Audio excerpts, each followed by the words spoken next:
Okay, We're recording. great. Thank you. This is the second of 9 weekly groundfish seminars running through December 13th.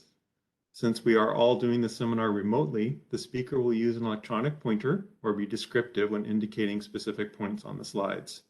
To help with this format and avoid additional distractions, please mute your audio and turn off your video feed during the seminar. Also, please keep your questions for the end of the seminar, or if you think you might forget them, you can type them into the chat box. Liz, Bianca, Sarah, and I will compile them for the end of the seminar. Before I introduce today's speaker, I want to remind people to join us for next week's speaker, Thaddeus Buser from the Groundfish Assessment Program at the Alaska Fisheries Science Center. And he will talk about stags of the sea on the evolution and function of cranial weapons and sculpins, which will be held at the same time next Tuesday, October 18th. Today's speaker is James Thorson. He leads the Habitat and Ecological Processes Research Program at the AFSC, which involves envisioning future research and partnerships regarding essential fish habitat and loss of sea ice. He hopes to encourage further synthesis of direct and indirect impacts of fishing on population status and productivity. He also collaborates with researchers in all AFSC divisions to integrate monitoring, process research, and modeling efforts to respond to ongoing changes in climate and resulting habitat. And today, Jim will be talking about using phylogenetic comparative methods of groundfishes in the Gulf of Alaska, and then using those trait estimates to identify habitat associations. Yeah, thank you so much, Mark. Should I just jump in? Please feel free to interrupt if I'm cutting you off. And thanks to you and Liz for organizing the Groundfish Seminar, which is obviously one of the key seminars that the Alaska Fisheries Science Center has. So as Mark said, I'm super excited to be here. Let's see, I'm trying to figure out how to close stuff. So as I never tire of pointing out, I've got sort of in the back of my office here, I've got a sawfish rostrum that comes to me by way of my grandfather, who was an ichthyologist. And I always grew up sort of fascinated looking at that and trying to think about how, functional morphology affects kind of habitat utilization and the prospects for species. That rostrum comes from the Nicaraguan subpopulation, Lake Nicaragua, that was extirpated, and sawfish, like many long-lived sharks, is very vulnerable to overexploitation. And so there's sort of this clear link from morphology to ecology and fisheries management. Today, I'll be talking, highlighting a few papers and noting co-authors as I go. And basically, the main message is about, first, about phylogenetic comparative methods, which are a powerful tool that's widely used in ecology, but hasn't really made the jump over into fisheries science is the way it should. And then trying to think about how those phylogenetic comparative methods can be used to better understand species habitat. So, like I said, the first part of this is, it's easier to explain by kind of using other people's work, of course. And the first is this paper that just came out in this issue of Methods in Ecology and Evolution that's using what they call phylogenetic factor analysis. So essentially specifying in this, on the right-hand side, this is showing all mammals and the most complete phylogeny, like an ultrametric phylogeny of mammals, and then different factors, so sort of dominant axes of trait coevolution, where each of those factors is associated with different measurable traits in the top. So like, for instance, the first factor is associated with longer gestation length, higher age at weaning, higher age at dispersal, and so on. So the first axis is sort of a slow to fast axis of trait coevolution. And the second piece here is this paper, an Ecology Letters paper by Ovaskainen's lab and Tikhonov, sort of a Scandinavian group using joint species distribution models. This is a great review paper from a couple years ago, basically pointing out in the top right that we often have samples of occurrence or density for different sampling units. That's the top left box and the top right of the slide. For every sampling unit, we have the environment. For every species, we have a species by species covariance that we can get from phylogeny. And then we also have a species by traits matrix. And so, if you drop out phylogeny, this used to be 3 of those 4 boxes, and people called this the fourth corner problem, where you try to infer a trait by environment association. These days, I think we also acknowledge that, there's phylogeny in the mix here. And so people try to understand sort of how evolution sets up sort of the traits that are capable of defining a species or individual's response to its environment, and using these different sources of information to improve inference about habitat utilization and how much of the variance in habitat utilization could be explained by interannual variation, site level random effects, persistence, and environmental drivers, which is shown in this one of many examples in that paper for different birds in ponds. So essentially, I'll be trying to talk about sort of efforts to implement both of these concepts in fisheries. So digging in first for phylogenetic structural equation models, this is sort of a term that we are currently trying to publish, and revisions are in review at Methods in Ecology Evolution. It's a paper that includes, well, it came out of this Fish Globe consortium that was funded by the Canadian and French embassies, led by Bastien Marigot. And that came out of a working group led by Aurore Moreau, Romain Frelat, and Laurent Pécuchet. And notably, Jenny Bigman and Sarah Friedman, who are co-authors, are both here at the Alaska Center. And I feel lucky to get to work with them. So phylogenetic comparative methods and phylogenetic structural equation modeling is specifically concerned with how do you assimilate all of this information about traits. And we've been doing this in what they've called phylogenetic factor analysis. We've been doing this for almost a decade in fisheries. So in terms of databases, we have FishBase for life history parameters. We have the Ram-Meyer stock recruitment database. We have behavioral and diet information in FishBase 2. We have the Dalka and Portner databases of lab measurements of climate responses. We have morphometrics information from Price and Wainwright. We have bioenergetics that the Alaska Center and many others develop, but I'm not aware of a centralized and modern database containing it. And then there's EcoBase for like ecotrophic efficiency and ecosystem modeling. And if you're going to think about this kind of zoo of traits, people have proposed to divide it into behavioral and life history, morphology, diet, and physiology. And essentially, we'll be trying to look at traits across all 5 of these attributes.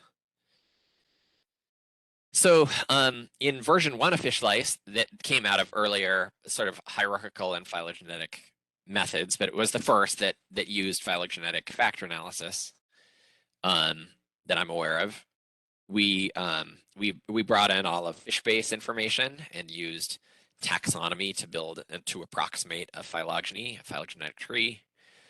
And in this, we looked at from class to order to family to genus to species. What's the predictive distribution of the ratio of mortality to individual growth rate? So as you go from the top to the bottom, you get this sort of Brownian motion in this M/K ratio on a log scale on the x-axis. And for instance, by family, I start highlighting that Sebastidae has a lower M/K by the time you get to, actually, I think I mislabeled that. I think it's supposed to be Scorpionidae. And that was a typo in the paper. But of course, I'm a rockfish person, so I just renamed the family. Anyway, Sebastes being, I think, the leftmost of these, and then there's a bunch of rockfishes that have an M/K lower than 1. This comes up all the time, like, for instance, in the Alaska Center presentation of the plan team recently, where there was attempts to infer M from K and L infinity. And rockfishes have a totally different relationship between M/K, presumably due to their morphology, their sort of large body size and their spines and so on.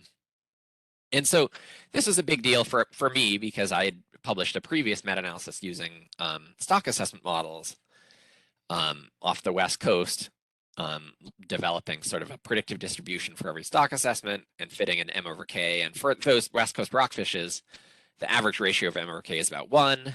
That conflicts with the sort of assumed value of 1.5 that's made often.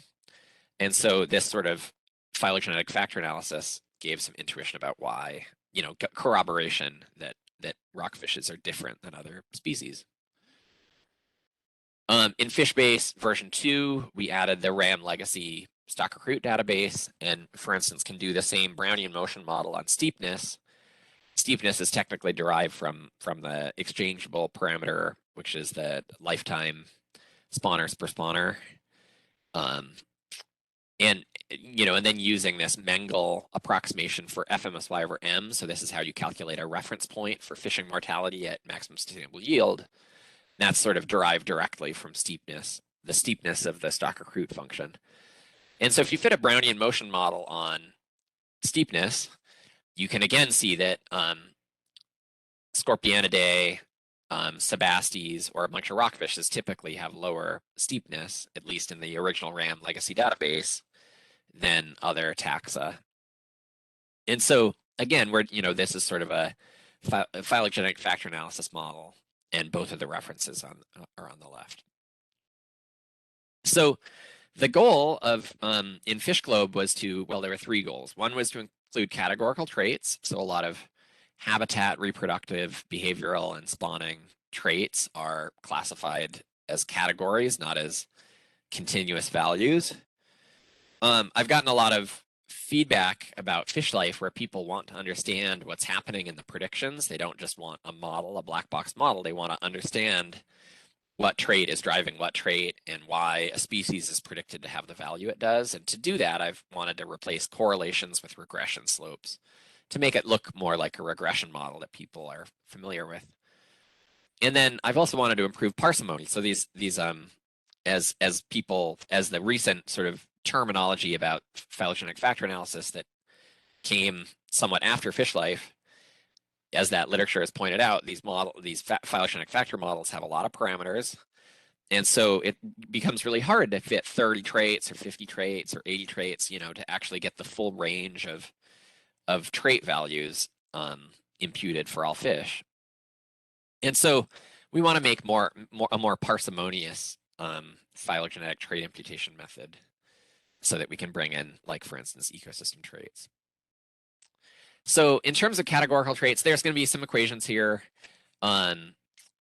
We basically take an indicator, like a factor in our terminology, and convert that to a indicator matrix, like a matrix of zeros and ones. And then we transform it to this matrix of zeros or negative values, where the negative is this log of a delta, and the delta equals a priori assumption about a false positive rate.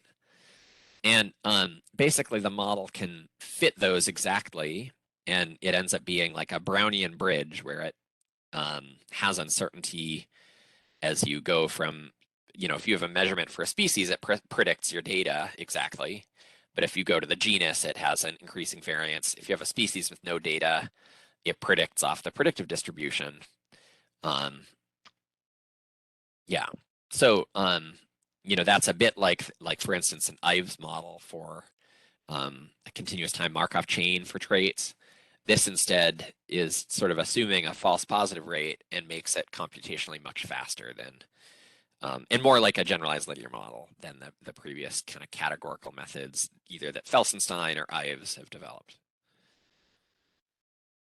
The next part is, I think, easier to explain by, again, looking at other people's work. So this is an Ecology Letters paper that was trying to use traits to think about energy budgets for plants. And so, there's sort of this presumed trade-off between leaf traits, so like depending on the nitrogen concentration, that would affect the photosynthetic rate.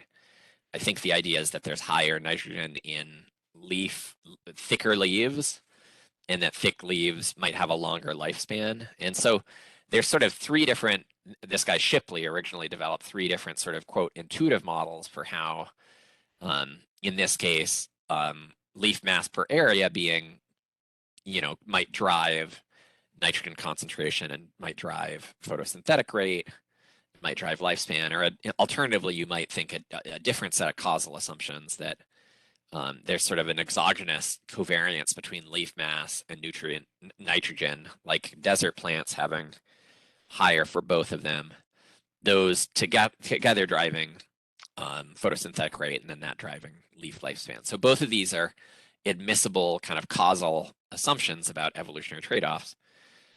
And in this original Shipley paper, they concluded that neither of those fit the data well, and they instead posited this sort of latent variable that was driving all of them. This Ecology Letters paper in 2015 came along and fitted these phylogenetic path analysis models, and concluded no, that this intuitive model number one is a sufficient description of plant traits, which they call the leaf economic spectrum. So, this is sort of like a very serious sort of thought about how do traits drive one another in a different taxa. We haven't done this exercise, I don't think. I'm not aware of it in fish previously. So how do you generalize this? Well, path analysis, the way people have done it is based on this sort of Judea-Pearl like de-separation literature that just fits a bunch of phylogenetic linear models. And you can generalize that by kind of going back to first principles about structural equation models. So a structural equation model looks like this at the top. You've got a vector of traits, X, and those result from one another from this sort of endogenous process that's represented by a bunch of linear path coefficients that I'm just going to use gamma based on Kaplan and other people's notation. So if you have this endogenous path coefficients gamma, and then you've got some exogenous drivers epsilon, and epsilon has this multivariate normal distribution with covariance sigma, then that specifies what's called a structural equation model. And if you just do some basic linear algebra, you can rearrange to get that the variance of X, which we'll call V, has this form, and it's it's just a quadratic form, they call this, where you have to invert an identity matrix minus the path coefficients. And in a traditional structural equation model, you would complete this model by specifying a likelihood. In this case, the observed variance of you have to assume that you've got perfect measurements of all traits. That gets you an observed variance, and that follows a Wishart distribution. And that's how you can perfectly replicate the package SEM. That's how structural equation modeling has always worked, going back like 100 years to original work. So we can take that insight, we can build that covariance from a path diagram and then embed it in a larger model. And in this case, we're going to embed it in a evolutionary model, like a phylogenetic model, where we have to specify a evolutionary model. So the simplest one is Brownian motion, and that's what Felsenstein started with, and that's what I started with in the phylogenetic factor analysis. I didn't know about phylogenetic comparative methods until recently, but I guess I was just sort of reinventing what's a pretty intuitive idea. And where D is the evolutionary distance between a parent taxon and a child taxon. You could also have an Ornstein-Uhlenbeck process or an OU process. That's like a mean reverting evolutionary process where the autoregression rho is calculated from distance and an autocorrelation rate theta, and tau is calculated similarly. And I do this in stream network models. The OU is sort of a basic, part of a statistical ecologist toolkit. And then there's sort of this vocab that's sort of specific to phylogenetic models, including like Pagel's delta and kappa, rapid burst, and breakpoint models. And all of these are easy extensions of these sort of conditional autoregressive formulations of an evolutionary model. So if you put this into an SEM, if you combine these two things, you combine an SEM, a structural equation model, and phylogenetic methods, you get a bunch of benefits. And so one of them is that you derive the covariance between traits from a bunch of linear trade-offs, like causal interpretations of evolutionary trade-offs. You can include latent variables, and that's not possible in the previous phylogenetic path analysis. You can estimate covariances in exogenous drivers, like that Shipley model. You can specify parameter equalities. So you might, for parsimony, you want to assume that, some parameters are equal. You can have these effect loops where X causes Y, causes Z, causes X, and that's not possible in a phylogenetic path analysis. And then you can also compute, once you have a graph, you can compute direct and indirect effects. So like if you have Z that's caused by both the effect of X and Y, but Y is being caused by X, then there's a direct path of X to Z, but there's an indirect path of X to Y to Z. And that becomes important in trying to think about causal experiments. Like if we have an uncontrolled experiment of warming the water, we need to think about these mechanisms explicitly to try to use phylogenetic comparative methods to work out what's going to happen under climate change. And I'm just using the package SEM input formats. So you just specify every one of the path coefficients, like in this case, temperature, I'm going to assume drives the log of asymptotic body size, the log of relative growth coefficient, the log of mortality. And you just write out all of your causal assumptions or the trait associations as path coefficients. So what that looks like is this sort of structure where at the top you've got these sort of you've got a phylogenetic tree, whether from taxonomy or molecular methods like a dated chronogram, ultrametric phylogeny, whatever. And then you've got measurements of different traits that, trait 1 and 2 and 3 are continuous, and 3 you've only got one measurement across this tree, and then trait 4 might be categorical with different modalities measured in some traits. And then you specify the trait associations as a structural equation model using that format, and that results in this gamma matrix having a certain structure.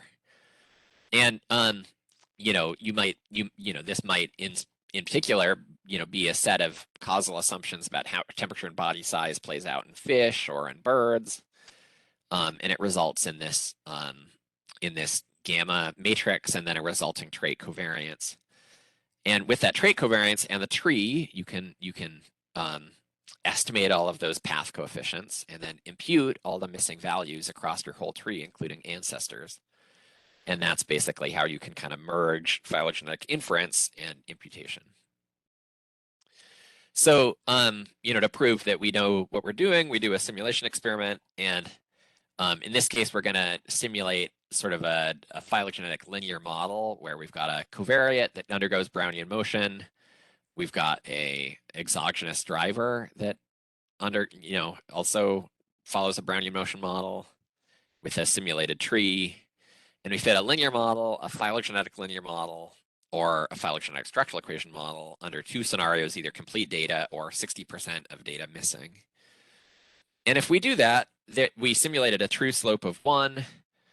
On the left-hand side, if we have no missing data, so this 0 panel on the left-hand side, the phylogenetic linear model and the fish life, this phylogenetic structural equation model, both are tightly clustered around the true value of 1. The uncorrected linear model has much worse performance in that case. If there's 60% missing data, the fish life method in red ends up being a little bit better than the Phylo-LM package because fish life is doing trait imputation, whereas Phylo-LM is not. And so it's able to use incomplete trait records more efficiently than Phylo-LM. And again, the normal linear model does the worst in both these cases. So in terms of a real application, we assembled this sort of database of 53 variables across 34,000 fish taxa, and reduced it down to 11 continuous variables, 4 categorical or factor variables, so spawning type, habitat, feeding mode, and body shape. that results in, after expanding factors to indicator matrices, it results in 26 modeled variables. And if we fit this and then plot the output as a structural, as a path diagram, we get this. This is sort of the new fish life model of trait evolution. So here we're structuring it with temperature as sort of the base of this causal, we're assuming temperature is sort of an exogenous driver for taxa, and that's driving asymptotic body size for adult body size, and then that radiates out to all these traits. So that's sort of like a size structured theory of fish traits, like Ken Anderson or other people talk about. Growth coefficient goes out to maturation choices. Mortality goes to age max. Aspect ratio radiates out in turn to a bunch of these sort of morphometric measurements that the Price and Wainwright lab with Sarah Friedman and others have been measuring. And then asymptotic weight radiates out to these kind of body trophic level, but also reproductive traits. And so you can see that, like, for instance, as temperature increases, you get a decreased asymptotic body size. As temperature increases, you get a increased mortality rate and increased relative growth rate. Those lead to a negative, faster growth leads to earlier age of maturity, and so on. Let's see, earlier length of maturity. Some of these numbers are hard to read with a kind of complicated path figure, but obviously higher natural mortality leads to an earlier maximum age, and that's sort of the kind of Hamel-Cope, Fenn, Honig methods for using age max to infer natural mortality rate. There's a bunch of these factor valued traits, and I'm not gonna spend a whole lot of time talking about them, but like as you get a larger body size, the model thinks that fish get a slightly higher aspect ratio. There's a close to allometric relationship from asymptotic length to asymptotic weight, and then those kind of matriculate through to increased fecundity, increased offspring size, and higher trophic level. So that's essentially this sort of for a stab at sort of a trait model of parameters and morphometrics in fishes. And it reflects sort of a priori assumptions about evolutionary mechanisms, but then the parameter values are fitted to data. We could do a bunch of model selection in the future, and I think this is a huge potential topic of future research, obviously. We haven't previously in phylogenetic factor models, using fish life, done a bunch of cross-validation. So we did a 4-fold cross-validation for continuous traits like maximum age and trophic level. We get this percent variance explained from like 50 to 90% across all of these traits. And some are harder to predict, like trophic level or aspect ratio. Others are easier to predict, like a lot of the fecundity, length, weight, sort of, and some of the morphometrics. And mortality is harder to predict. Looking at categorical traits, well, some continuous and then mainly categorical. We're using area under the receiver operator characteristics curve to evaluate success. That's like a sensitivity specificity trade-off. It's a standard metric in binary indicator predictions, where a value of 1 is good. And a lot of these have an AUC of close to 100, so there's a ton of information in phylogeny about garter, reproductive behaviors like garters, non-garters, habitat associations, although pelagic is relatively bad, or body shape. Yeah. And then, we wanted to ask, what can we do with this to identify life history strategies? So we extract the imputed trait matrix and apply what's called archetypal analysis as an R package. So we model the extracted imputed traits as a mixture of different estimated archetypes and plot those archetypes. And so if we do if we do like a scree plot, we just, we conclude that 3 archetypes is enough, and they, it plops out that we get essentially the Weinmiller-Rose typology. So labeling those, we've got opportunistic, and there's a lot of phylogenetic signal in this, just like Weinmiller and Rose pointed out like 30 years ago. So opportunistic in Weinmiller-Rose terminology is like the gobies. And those species have a very small age, like a low maximum age, very, very rapid relative growth, very high mortality. They're often bearers, because Ken Anderson points out that they're so small that they can't shrink their offspring enough, and so they invest a lot in them. Then there's these kind of periodic species that are illustrated by clupeids. Periodic have sort of intermediate maximum age, but relatively high fecundity. They're the most extreme in terms of fecundity. Often have short and deep bodies, planktivorous. Being pelagic or reef associated. And then finally, there's sort of equilibrium, which is sharks, and there's no surprise there about fishes, that typically have the largest body size, largest length, highest trophic level. They're likely to be generalists, or I'm sorry, they're likely to be feeding mode of macrofauna. And then there's a bunch of these sort of intermediate, so like Scorpionidae, finally remembering that Sebastidae is not a thing, is sort of intermediate in the middle. Salmon are kind of between periodic and equilibrium. Perches are between equilibrium and opportunistic, and so on. So all of those are sort of lined up in the Weinmiller-Rose, the way they described 30 years ago. But now we can actually predict the Weinmiller-Rose strategy for all 34,000 described species of fish. So, many people that I've talked to over the years about, what I now understand is phylogenetic factor analysis, thinking Fish Globe Consortium, and in particular, these kind of ongoing discussions with Wouter van der Bijl at UBC, and maybe I'll get to that at the end. And Steve Munch was instrumental in me thinking this stuff through. And it also came out of some work that Daniel Pauly and Rainer Froese and I started. And then the next piece is a second paper that's in Revisions and Review at Ecography. It's work that Cheryl Barnes, started during her postdoc and has been absolutely instrumental in doing. Also with Sarah Friedman again, Janelle Morano, who's a PhD student at Cornell, and Megzi Sippel, who also is a new FTE at GAP, and very lucky to have her.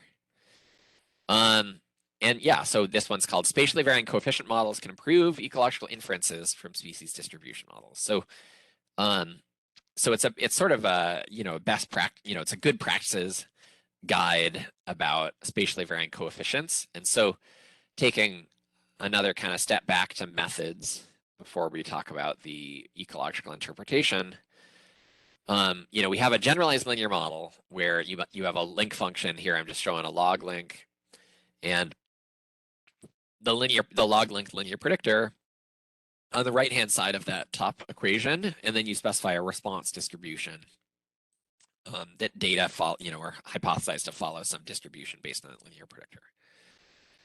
In spatial models like species distribution models that we use at Alaska Center across the board in all divisions and go into stock assessments like the pollock and cod assessment, all of our measured habitat explains some portion of variation, but there's unmeasured top-down drivers like predator avoidance, there's prey availability. The SDMs that we have explain a portion of distribution, but not all of it.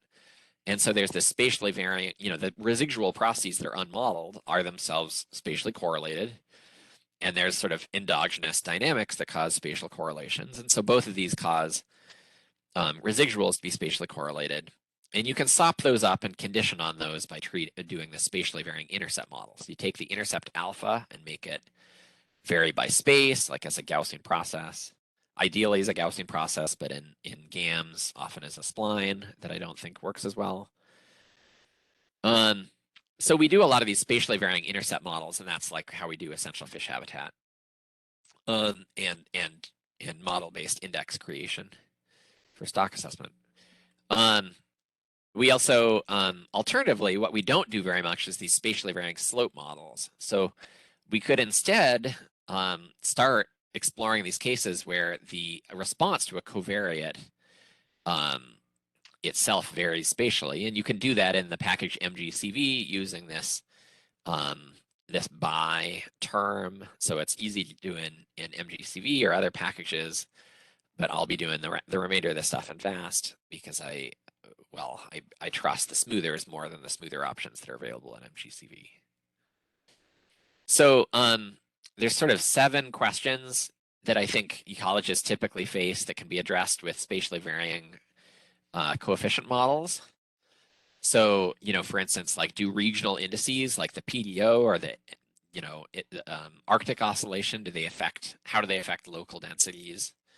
You can put a regional index into a model and have a spatially varying response. Does density dependence affect local habitat utilization? You can put in a time series of total abundance. Does sampling have variable performance across habitat? You could put an indicator variable for sampling gear to intercalibrate that. Do environmental responses vary spatially? Like, for instance, does, preference for rocky habitat vary with the abundance of predators? So you could put in a local environmental variable with spatially varying response. I think for some indicators, we might want a decadal trend model. So, showing stakeholders what's the trend in distribution over the last 5 years. You can put in this spline basis expansion of time with a spatially varying response. And then finally, I'll walk through these final 3, but do traits explain species-specific habitat utilization? You can put in trait values like we've been talking about earlier. And then there's sort of this question about cohorts having different habitat usage, which we'll also talk about. So the first example that I'll walk through are decadal trends. Are there decadal trends in local density? We can just use this splines 2 package to generate an I-spline, like an integrated, like a random walk spline, let's call it. So in this case, we put in that we want it defined over 1982 through 2019 with 4 degrees of freedom. And that essentially approximates sort of like each of these trends is sort of the trend over about a 10-year block of that interval. And if we fit that to arrowtooth flounder, we get that sort of their average prior to any of this happening, their average distribution might have looked like this. Their trend in the 80s was towards higher utilization in the southern portion of the middle domain. Their trend later was in the northern portion of the middle domain. And then finally, by the most recent 10 years, they've really intensively colonized sort of the northern and middle part of the middle domain. And so, when I think about arrowtooth, I sort of, I'm used to looking at annual estimates of habitat utilization, and I think of them as moving offshore to inshore. I don't think I'd really understood that their colonization of new habitats really accelerated, from 2007 onward, say. Do cohorts have different habitat utilization? So we could put in a cohort indicator variable in VAST. And this is relevant because I understand that Troy Buckley was really interested in this, and Dwayne Stevenson recently led a paper on this at CJFAS with a link here. So Troy and Dwayne's hypothesis is that, pollock as they age have this sort of ontogenic habitat shift where they start out inshore and they essentially kind of move counterclockwise on average. So, and basically Dwayne, this paper that Dwayne and Stan and,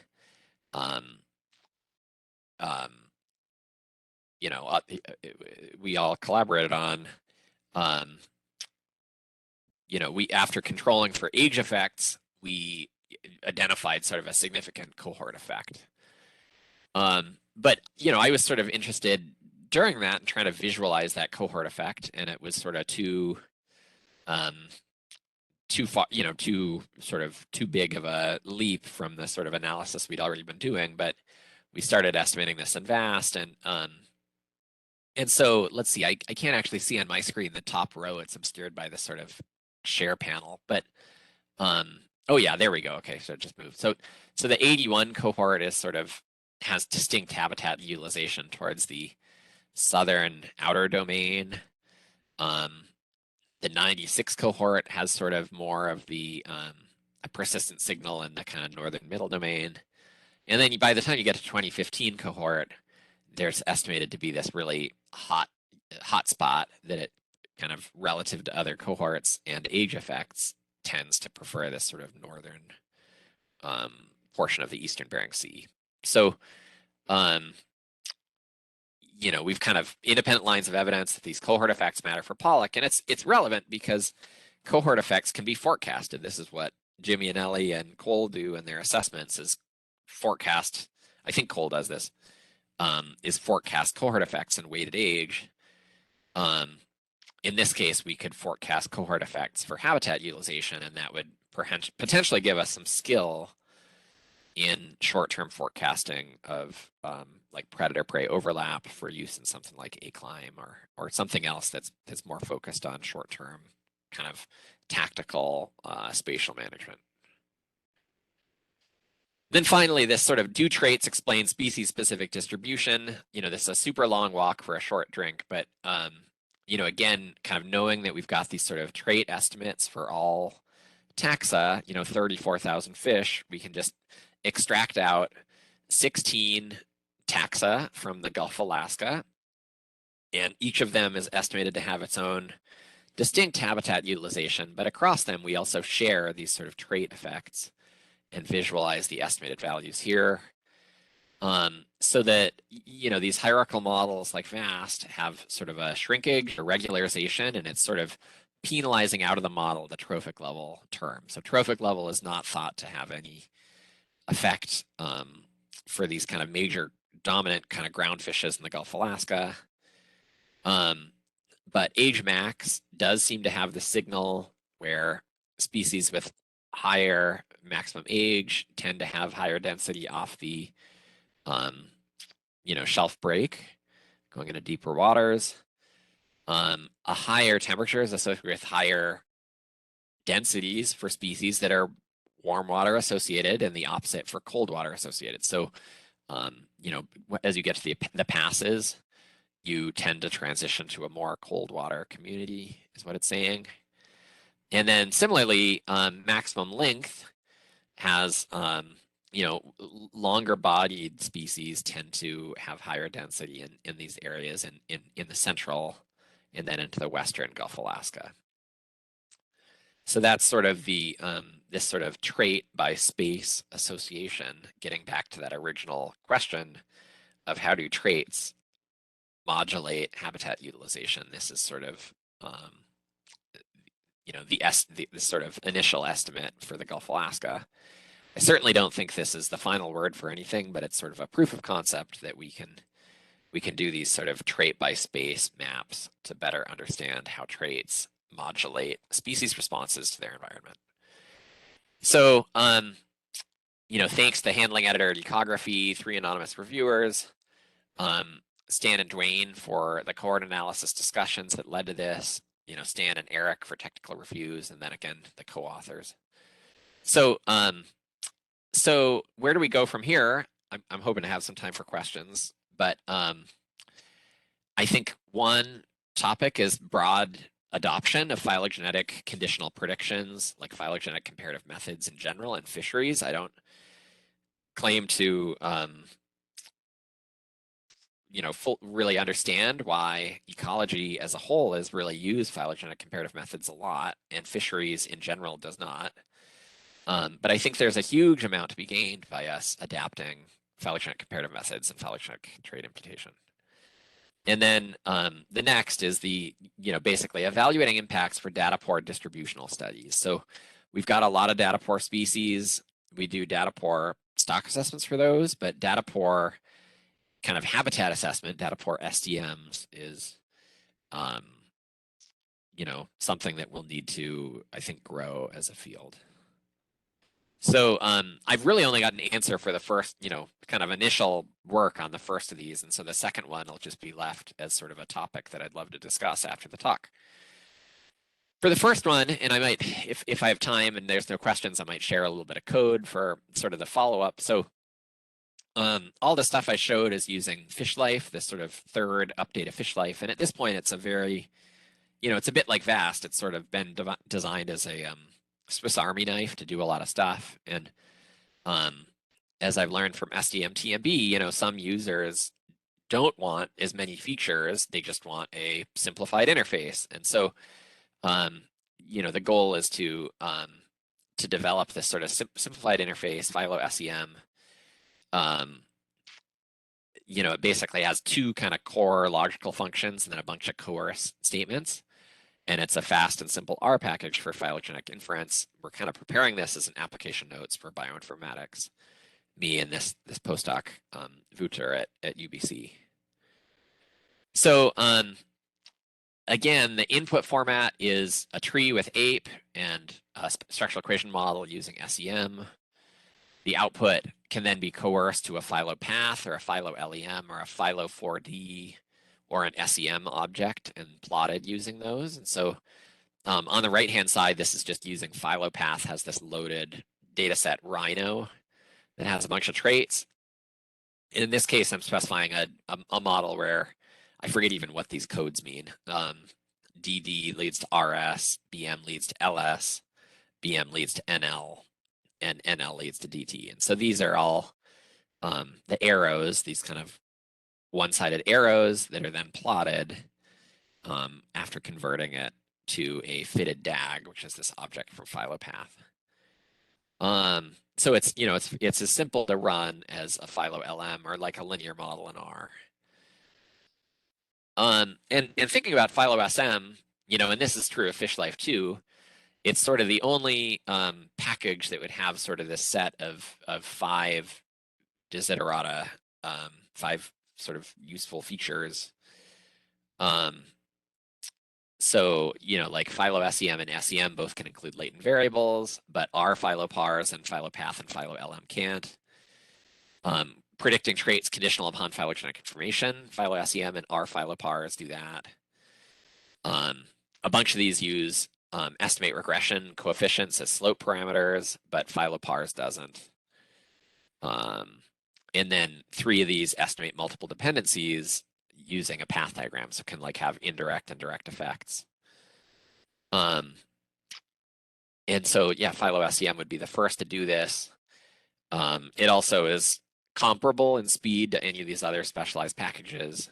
So and I've got a script that I've got a private repo with an R package that I plan to put up in CRAN. Showing that I can get to the 3rd or 6th decimal place in identical answer to these other R packages that are all sort of kind of core tools for phylogenetic comparative methods. And I was just testing this out. So there was sort of this recent publication, Hassler et al., that did phylogenetic comparative methods using a joint Gibbs sampler and comparing that with HMC. And this sort of TMB method is about 1,000 times faster. So I can fit in about 2 minutes, I can fit all of, a tree of about 4,000 mammal species with 8 traits. And, I get this sort of standard plot using Phylo 4D shown here. So it's, it's the kind of Phylo-SEM basically for people that are interested in phylogenetic comparative methods or predicting trait values or life history parameters. This is something that I'd be happy to share and start collaborating on, and I hope it'll be on CRAN within the year. So with that, I just want to thank again, Mark and Liz Dawson for, as I as I understand it, having led the groundfish seminar since 2017, it's a tremendous resource that links across the Alaska Center. And as I understand it, they're handing it over to Sarah Friedman and Bianca. Um, and thank you to you both as well for taking that on. So that's it, and I'd be happy to take questions if there's time. Well, thank you, Tim. And we're going to hand it over to Sarah and Bianca to field questions. And they'll be looking at the chat, and people can raise hands, or if you unmute your microphone, it promotes you to the top, so you're a lot more visible. Are there any questions?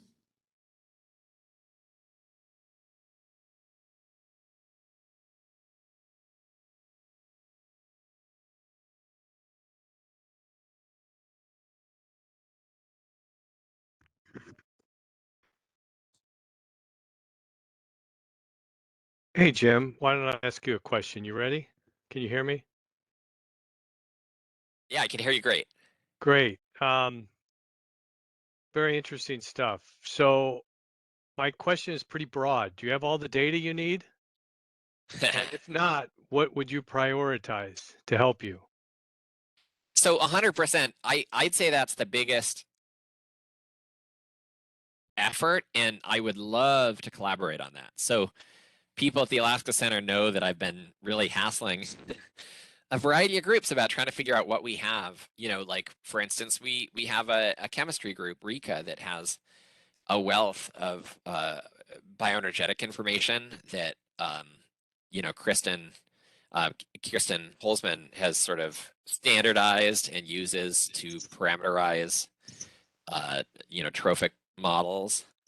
And so it's used operationally for stock assessment. But a lot of times if we, like for instance, Kamchatka flounder, if that's a prey, we've just chosen to make up that it has the same bomb calorimetry as arrowtooth flounder. That's a sort of very simple type of trait imputation, and we could do that more formally with using kind of these formal methods. So I'd like to assemble all of the bioenergetic information. I'd love to assemble the ecobase, for EWE, ecopath with ecosim to interface with RPath. There's so many interesting, there's the larval duration, like Laurel Bradbury data set, and a lot of, like Lorenzo's kind of climate vulnerability work is all premised on sort of larval duration and adaptability. And so there's so many of these interesting questions that I think could be addressed with collaborative work to assemble trait information and look for kind of cross correlations between, or, how traits are associated in different taxa. I'd love to collaborate on it. Okay, sounds like a lot of work still to do. Thanks. Yeah, and Rich, I think I saw that it was you, Rich McBride, and tell me if I'm wrong. I 100%. I'd love to. I think you presumably are still leaving the Marvels Cross Science Center, group that looks at reproductive traits and maturation, and I'd love to connect with you guys more. Yeah. Well, Marvels will be meeting with NSAW in May. Oh, And fun. so I hope to see you then, or perhaps we'll talk before then. Yeah, cool. It looks like Louis has his hand raised with the next question. Hey, Jim. Interesting talk. Cool to see it all come together. I have sort of, if you'll forgive me, a methods-y question, related to sort of structural equation modeling, which I know you didn't derive yourself. So feel free to not defend it if you want to. But I guess I'd just like to get your take on it as a method for determining like the direction of causality of these relationships, because that's its big strength, right? But you look at the method and it doesn't, looks still pretty naive. I find it hard to understand how you make like a user decision about the directionality beforehand. Is it all just based on you know prior information from the literature, or I guess what's your general take on SEM for this type of causal relationship work? Yeah, Lewis, thanks for asking. I love that question.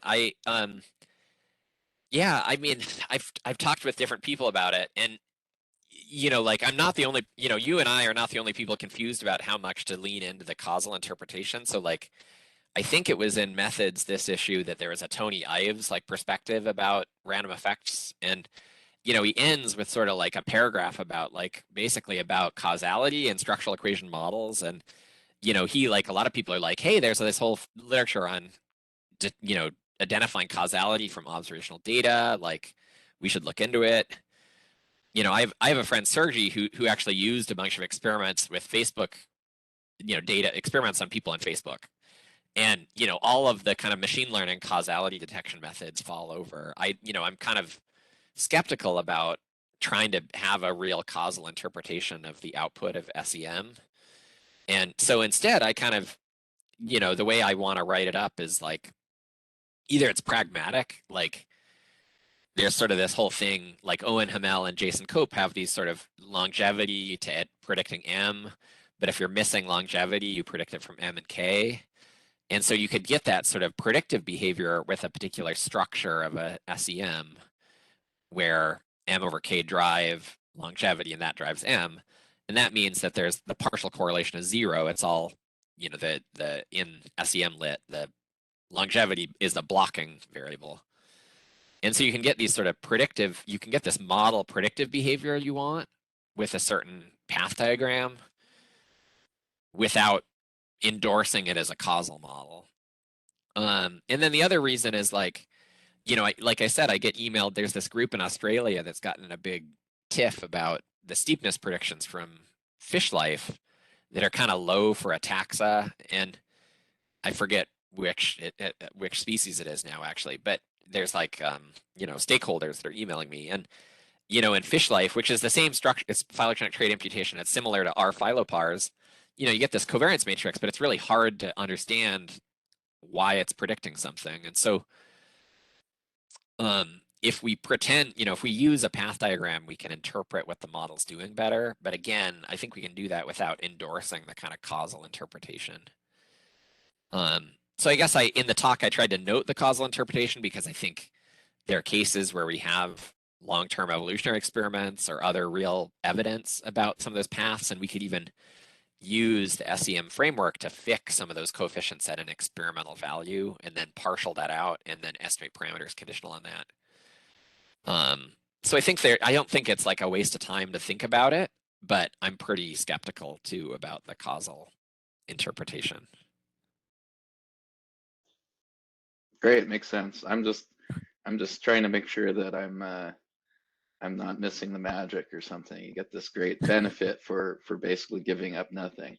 But I guess yeah, another spin on it would be like, I think it's useful that you change the framework so that you get a regression coefficient, so you're in a regression world rather than correlation. But I guess if realism was your number one priority, you'd really have a framework where some things could be correlative and some things could be more causative, Totally. right?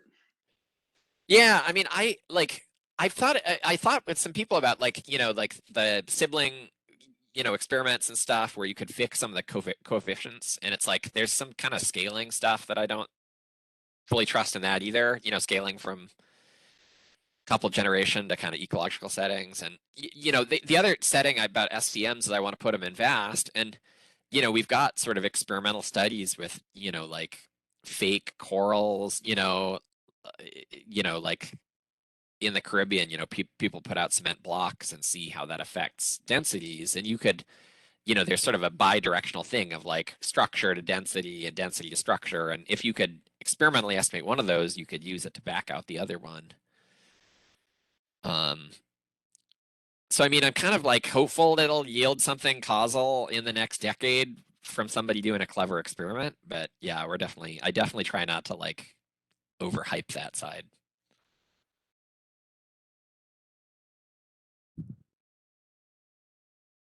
Okay, well, we're getting close to the end of the hour. Thank you, Rich, and thank you, Lewis, for your questions. If you guys want to chat more with Jim, we can hang out for a few more minutes if Jim is okay with that. But otherwise, we will end the seminar here. And don't forget, you can get the recording of the seminar from our webpage. Thank you, everybody, for coming, and see you next week. Thanks, everyone.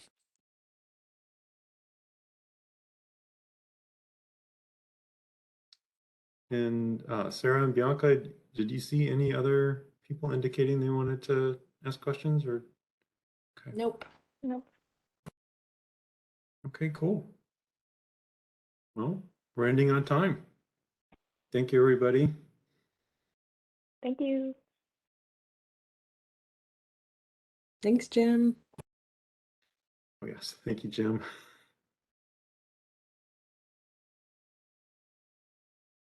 All right, I'm going to end the meeting if that's okay.